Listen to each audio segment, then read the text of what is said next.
श्रोता प्रेमियों, मैं राम सागर शास्त्री आप लोगों के समक्ष रखने जा रहा हूँ ब्रह्मा जी का पृथ्वी पर अवतार। देखिए, राजा रंतिदेव चंद्रवंशी राजा संकृत के पुत्र थे। ये बड़े दयालु और न्यायशील थे। उतंक जी आचार्य वेद के शिष्य थे। एक बार जन्मेजय और पौरुष ने आचार्य वेद को पुरोहित के रूप में वर्ण किया। वेद जब पुरोहिती के लिए बाहर जाते तो अपने शिष्य उतंक को नियुक्त कर जाते थे। एक बार वेद ने बाहर से लौटकर अपने शिष्य उतंक के सदाचार पालन की बड़ी प्रशंसा सुनी। वेद ने प्रसन्न होकर कहा, बेटा, मैं तुम्हें आशीर्वाद देता हूँ कि तुम्हारी सारी कामनाएं पूर्ण होंगी। तुम्हारी शिक्षा पूरी हुई, अब तुम घर जाओ। उतंक ने कहा, गुरुजी, मैं आपको गुरुदक्षिणा में क्या प्रदान करूं? वेद ने कहा, ये बात अपनी गुरु माता से पूछ लो। जब वे गुरु माता के पास पहुंचे तो गुरु माता बोली कि तुम पौरुष के पास जाओ और उनकी रानी के कानों के कुंडल मांग लाओ कि अब तुम पास पौरुष के जाओ और रानी के कुंडल ले आओ। मैं आज के चौथे दिन उन्हें पहनकर ब्राह्मणों को भोजन परोसना चाहती हूँ। उतंक ने रानी के पास जाकर कहा, उसने कुंडल दे दिए और बोली कि नागराज तक्षक ये कुंडल चाहता है, असावधानी से वह इन्हें ले जा सकता है। मार्ग में उतंक के पीछे एक नग्न सपड़क चल दिया। उतंक समझ नहीं पाए। उतंक ने कुंडल रख दिए और जेल लेने चले गए। सपड़क कुंडल लेकर अदृश्य हो गया। वह नागराज तक्षक ही था। उतंक ने इंद्र के वज्र की सहायता से नागलोक तक उसका पीछा किया। अंत में भयभीत होकर तक्षक ने उन्हें कुंडल दे दिए। उतंक ठीक समय पर गुरु माता के पास पहुंचे और कुंडल देकर आशीर्वाद प्राप्त किया।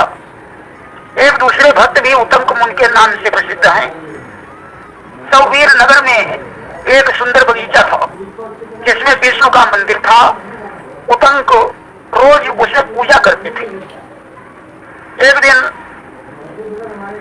कणिक नाम का एक डाकू मंदिर के सामने से गुजरा। उसकी दृष्टि मंदिर के स्वर्ण कलश पर पड़ी। रात में वह मंदिर में घुसा। उतंक भगवान के ध्यान में थे। एक डाकू ने एक हाथ से उनकी चोटी पकड़ी और दूसरे हाथ में तलवार और मस्तक काटने को तैयार हो गया। एक हाथ चोटी गही लयऊ और एक हाथ कटार के ही लयऊ। उतंक ने उससे पूछा, भद्र, मैंने क्या अपराध किया है जो तुम मुझे मार डालना चाहते हो? डाकू का हृदय बदल गया। वह क्षमा मांगने लगा। उसकी आंखों से आंसू निकलने लगे। पश्चाताप की जलन से उसके प्राण छूट गए। उतंक ने उसके शरीर पर चरणामृत डाला। वह दिव्य रूप धारण कर स्वर्ग को चला गया। देखिए, भूरिश्रवा शांतन के जेठे भाई बायलीक के पौत्र सोमदत्त के पुत्र थे। सोमदत्त की दीर्घकालीन शिव आराधना से तेजस्वी और महारथी भूरिश्रवा का जन्म हुआ था। भूरिश्रवा महाभारत का युद्ध नहीं चाहते थे। शत्रु पक्षी होकर भी इन्होंने अर्जुन की भगवत भावना को सराहा। महर्षि देवल ब्रह्मा जी के प्रपौत्र हैं। देखिए, प्रचेता के पुत्र महर्षि असित ने 100 वर्ष तक शिव से प्राप्त राधिका मंत्र का जाप कर उन्हें पुत्र रूप में प्राप्त किया था। देवल ने 60,000 वर्षों तक निराहार रहकर तपस्या की। प्रसन्न होकर कृष्ण ने राधिका सहित दर्शन दिए। देवल ने उनके चरणों में गिरकर प्राण छोड़ दिए। कृष्ण ने अपने हाथों उनका दाह संस्कार किया। निषाद राज राम का भक्त था। कहा जाता है कि निषाद राज के पिता और दशरथ में बड़ी मित्रता थी। वे समय समय पर अयोध्या आया करते थे। जिस समय दशरथ के यहाँ राम का जन्म हुआ उस समय वे बहुत वृद्ध हो चुके थे। वे बधाई लेकर अयोध्या आए। चारों पुत्रों का दर्शन किया। जब राम 5 वर्ष के हो गए और इधर निषाद भी कुछ बड़ा हो गया तो पिता ने उसे अयोध्या जाने की आज्ञा दे दी। वह भेंट सामग्री लेकर चल दिया। उसने पहले सरयू में स्नान किया कि सरयू की पावन स्नाना और नयन मुंदी कीन्हो प्रभु ध्याना। तब तक राम आदि चारों भाई वहां आकर उपहार की पोटली खोलकर देखने लगे कि चारों भ्रात पहुंचे आई और खोलन पुटरी लगे सुहाई। निषाद राज ऊपर से तो उन्हें मना कर रहे थे, परंतु अंदर से और भावना थी। उन्होंने कंदमूल फल खाए। निषाद ने बाहर निकलकर कहा कि आप लोग कौन हैं? यह उपहार तो मैं राजा दशरथ के बच्चों के लिए लाया था। भगवान मुस्कुराने लगे। वो समझ गया कि भगवान ने कहा, सखा महाराज कुमार हनी है। तब वह चरणों पर गिर पड़ा। राम उसे घर ले आए। राजकुमारों ने पिता को प्रणाम किया। श्री राम ने अपने नए सखा का परिचय दिया। दशरथ ने उसको रोक लिया और कहा, मेरे पुत्रों को धनुर्विद्या का अभ्यास कराते रहो। इस प्रकार वन क्रीड़ा होती रही। एक बार राम ने अनुजों से कहा, आज वन में जो प्रथम शिकार आएगा उस पर बाण मैं चलाऊंगा, दूसरा कोई बाण चलाएगा नहीं। तो पिताजी से कहकर उसे दंड दिलवाऊंगा। संयोगवश एक सिंह आ गया। श्री राम को बाण चलाने में देर हो रही थी। सिंह झपटने वाला था। उन्होंने सोचा अब जो कुछ दंड मिलेगा मैं सह लूंगा। उसने तत्काल अपनी सांग चलाई। सिंह मारा गया। श्री राम के हृदय भक्त में वत्सलता उमड़ आई। भगवान के हृदय में भक्त वत्सलता उमड़ आई। वन विहार कर लौटे। श्री राम ने गुह का गुणगान किया। दशरथ ने अपने हाथ का आभूषण पहनाकर उसे श्रृंग बेर कर राजा होने की घोषणा कर दी। वन जाते समय राम की निषाद राज से भेंट हुई और 14 वर्ष बाद विमान पर बैठकर राम निषाद से मिलने चले। वह तो सोच रहा था कि शायद अब उनसे भेंट राम की नहीं हो सकती है, परंतु राम से मिलकर उसने अपने सौभाग्य की सराहना की। देखिए, जिस समय महर्षि दधीच ने अपनी हड्डियों का दान दे दिया और उनकी पत्नी सुवर्चा को मालूम हुआ, उस समय उसने सती होने का विचार किया। तब शिव की प्रेरणा से आकाशवाणी हुई कि तुम्हारे उदर में मुनि का तेज है, तुम उसे उत्पन्न करो। गर्भवती को सती होने का अधिकार नहीं है। सुवर्चा ने उदर विदीर्ण कर अपने पुत्र को पीपल के पास रख दिया और सती हो गई। कि पीपल पास पुत्र रख दीना वाप उपयान चिता माकीना। पीपल वृक्ष ने उसका पालन किया, इसलिए वही पुत्र पिपलाद के नाम से जाना गया। लेकिन दक्ष की 24 कन्याएं थी। 13 धर्म को, शेष 11 में एक अग्नि को, एक शिव को, एक पितरों को ब्याह दी गई। 8 पुत्रियों में मरीच, अत्रि, अंबिका, पुलस्थ, पुलह, क्रतु, वशिष्ठ, भृगु का विवाह हो गया। सती शिव की पत्नी बनी। दक्ष ने बृहस्पति सब नामक यज्ञ में शिव को नहीं बुलाया। सती ने शरीर छोड़ा। वीरभद्र ने इनका शीश काटकर हवन कुंड में डाल दिया। शिव ने इसके धड़ में बकरे का शीश छोड़कर जीवित किया। परंतु ग्लानिवश दक्ष ने शरीर छोड़कर प्रचेतागण की मार्सा नामक पत्नी से जन्म लिया। लेकिन सर्वंग दंडकारण्य में तपस्या कर रहे थे। उन्होंने ब्रह्मलोक पर विजय प्राप्त कर ली। इंद्र उन्हें बुलाने आए। इन्होंने कहा कि अभी दंडकारण्य में श्री राम जी आने वाले हैं, उनके दर्शन के पश्चात मैं चलूंगा। संजय गालवा नामक सूत के पुत्र धृतराष्ट्र के मंत्री और पुरोहित थे। व्यास जी त्रिकालज्ञ थे। उन्होंने संजय को दिव्य दृष्टि प्रदान की थी। देखिए, याज्ञवल्क्य को ब्रह्मा जी का अवतार माना जाता है। एक बार ब्रह्मा जी यज्ञ कर रहे थे, उनकी पत्नी सावित्री को आने में देर हो गई। इंद्र ने एक गोप कन्या को लाकर ब्रह्मा जी का पानी ग्रहण करवाना चाहा, परंतु ब्राह्मणी न होने के कारण ब्रह्मा जी ने उसे गौ के मुख में प्रविष्ट कर योनि द्वारा बाहर निकाल लिया तथा पानी ग्रहण करके यज्ञ आरंभ करवाया। यही गायत्री है। सावित्री ने आकर श्राप दे दिया कि जाओ तुम मनुष्य लोक में जन्म लो। कि सावित्री दियो श्राप गाई अब तुम ले मनुष्य तन जाई, और कामी हो जाओ तथा वे अपना संबंध ब्रह्मा से तोड़कर तपस्या करने चली गई। कालांतर में ब्रह्मा जी ने चारण ऋषि के यहाँ जन्म लिया और इनका नाम याज्ञवल्क्य की पड़ा। कामी होने के कारण पिताजी ने इन्हें घर से निकाल दिया। कि कामी निरखी पिता तजी दीना अब तब साकल्य लीना। तब घूमते घामते वे चमत्कारपुर में साकल्य ऋषि के यहाँ पहुंचे। वहां उन्होंने वेदाध्ययन किया। एक समय आनर्त देश का राजा चातुर्मास व्रत करने वहां आया। उसने साकल्य को पुरोहित बनाया। साकल्य नित्य एक विद्यार्थी को भेज देते थे। एक बार याज्ञवल्क्य का नंबर आया। पूजा के बाद जब याज्ञवल्क्य ने आशीर्वाद देने के लिए चावल लिए तो राजा बोला, ये चावल, ये जो लकड़ी पास में खड़ी है इस पर डाल दो। याज्ञवल्क्य क्रोधित हुए। वे लकड़ी पर चावल डालकर बिना दक्षिणा लिए ही लौट आए।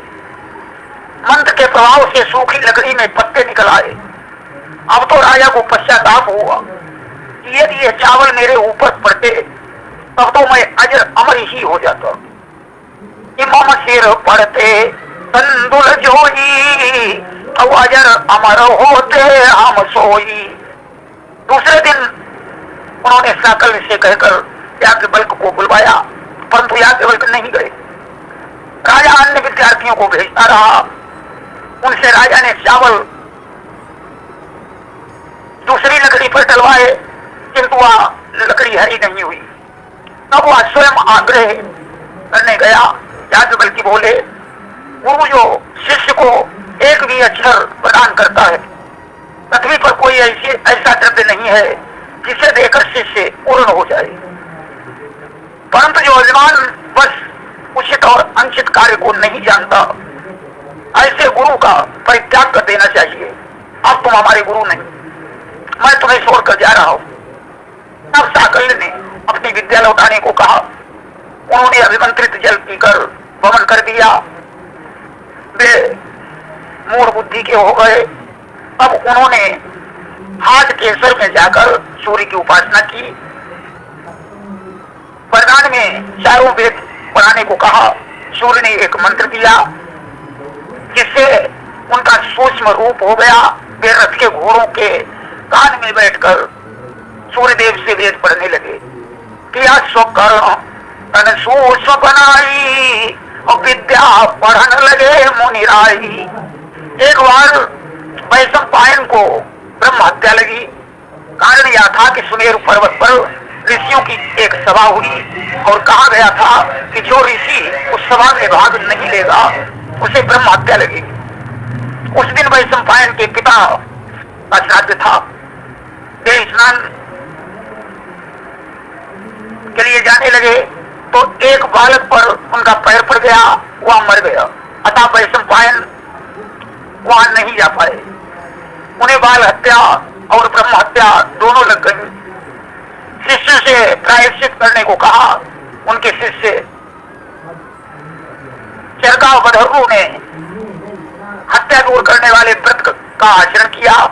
उस समय याज्ञवल्क्य ने गुरु वैशंपायन से कहा, चरकावधर्म के पास बहुत थोड़ी शक्ति है, मैं अकेला प्रायश्चित करने के लिए बहुत कठिन तप करूंगा। वैशंपायन रुष्ट होकर बोले कि मुझे ब्राह्मण का अपमान करने वाले शिष्य से प्रयोजन नहीं है। तुमने जो भी शिक्षा ग्रहण की उसे त्याग कर यहाँ से चले जाओ। जिस बमन को अन्य ऋषियों ने तीतर बनकर ग्रहण कर लिया, परंतु बमन को निगले कैसे, यही कारण है कि यजु शाखा तैतरीय शाखा कहलाई। तत्पश्चात सूर्य साधना से यजु श्रुतियां प्राप्त की। सूर्य ने अश्वरूप धारण कर कामना को पूर्ण किया। वही बाज स्नेह शाखा के नाम से प्रसिद्ध हुई, जिसके आचार्य बाज स्नेह यानी याज्ञवल्क्य जी हैं। एक बार मोक्ष वित्त जनक के पिता देवराज ने यज्ञ किया। अधर्म कर्म में जो प्रायश्चित आदि रहता है उसे वैशंपायन जी करा रहे थे। उसके करने में कुछ त्रुटि हो जाने से यज्ञ में कुछ कमी मालूम पड़ी। याज्ञवल्क्य ने टोक दिया। उस समय जनक और वैशंपायन दोनों ने इनसे प्रार्थना की कि त्रुटि की पूर्ति करा दें। याज्ञवल्क्य ने अपने वेदों से उस त्रुटि की पूर्ति कराई। यज्ञ के बाद देवराज ने वैशंपायन को दक्षिणा दी। याज्ञवल्क्य ने उसका विरोध किया कि यह सब दक्षिणा हमको मिलनी चाहिए, क्योंकि यज्ञ की पूर्ति हमने अपने वेदों से कराई है। महर्षि देवल ने वह दक्षिणा आधी आधी बांट दी कि देवल निर्णय दीन कराई, अर्ध अर्ध दक्षिणा बढ़ाई। याज्ञवल्क्य ने स्वीकार कर दिया। एक बार देवराज के पुत्र मोक्षवित ने ब्रह्मनिष्ठ ऋषियों का समाज जोड़ा। उन्होंने 1000 संवत्सर गौओं को समलंकृत करके प्रतिज्ञा की कि जो ब्रह्मनिष्ठ ऋषि हमारे प्रश्नों का उत्तर देगा वही इन गायों को ले जा सकता है। याज्ञवल्क्य ने कहा, मैं ब्रह्मनिष्ठ हूँ, शिष्यों इन गायों को ले चलो। तब दूसरे विद्वान अपमान समझ कर बिगड़े। शास्त्रार्थ में परास्त होकर वे याज्ञवल्क्य के शिष्य बन गए। इन्होंने सूर्य से शिकायत की कि समस्त वेदों का ज्ञान होने पर भी लोग उत्कट प्रश्न किया करते हैं। सूर्य ने वरदान दे दिया कि जो अति प्रश्न करके यथार्थ सिद्धांत पर भी तर्क करेगा उसका मस्तक फट जाएगा। आप लोग कहेंगे क्या ऐसा भी हुआ था? हाँ, हुआ। साकल्य ऋषि ने याज्ञवल्क्य का उपहास किया तो उनका मस्तक फट गया। इसीलिए विद्वान इनसे डरते थे। गोस्वामी तुलसीदास जी ने मानस में लिखा कि याज्ञवल्क्य मुनि परम विवेकी, भरद्वाज राखे पद टेकी। याज्ञवल्क्य विवेकी नहीं, परम विवेकी थे। एक बार बड़े बड़े ऋषियों से यज्ञ करा रहे थे। वहां स्वच्छंद विचरण करते हुए 9 योगीश्वर भी पहुंच गए। कवि, हरि, अंतरिक्ष, प्रबुद्ध, विप्लायन, अविरोध, द्रुमिल, जमस और करभाजन, ये 9 योगीश्वर हैं। सभी ऋषियों ने उठकर उनका स्वागत किया। उनका पूजन करके निमि ने कहा, मनुष्य का शरीर दुर्लभ है परंतु क्षणभंगुर है, अतः जीव के परम कल्याण का स्वरूप क्या है और उसका साधन क्या है? योगीश्वरों ने कहा कि परम कल्याण आत्यंतिक क्षेम है और सर्वथा भय से शून्य है। अतः अहमता ममता को छोड़कर मनुष्य को उपासना तथा भगवान की कथाएं सुनना चाहिए। आसक्ति शून्य होकर विचरण करना चाहिए। भगवान की शरण लेकर भजन करना चाहिए। देखिए, भक्ति 9 प्रकार की है कि श्रवणम, कीर्तनम, विष्णु स्मरणम, पाद सेवनम, अर्चनम, वंदनम, दास्यम, सख्यमात्म निवेदनम। श्रवण, कीर्तन, स्मरण, चरण सेवन, अर्चन, वंदन, दास्य, सख्य और आत्मनिवेदन। इनमें श्रवण के आचार्य परीक्षित, कीर्तन के आचार्य सुखदेव जी है कि श्रवण की भक्ति यहाँ कि श्रवण की भक्ति ऐसी हो धूप परीक्षित जैसी हो, अगर कीर्तन की भक्ति हो श्री सुखदेव जैसी हो। आचार्य सुखदेव जी हैं कीर्तन के आचार्य, स्मरण के आचार्य प्रहलाद, चरण सेवन की आचार्य लक्ष्मी जी, पूजन के आचार्य पृथु जी, वंदन के आचार्य अक्रूर जी, दास्य भक्ति के आचार्य हनुमान जी, सख्य भक्ति के आचार्य अर्जुन और आत्मसमर्पण के आचार्य बलि को माना गया है। प्रेम से बोलिए वृंदावन बिहारी लाल की जय।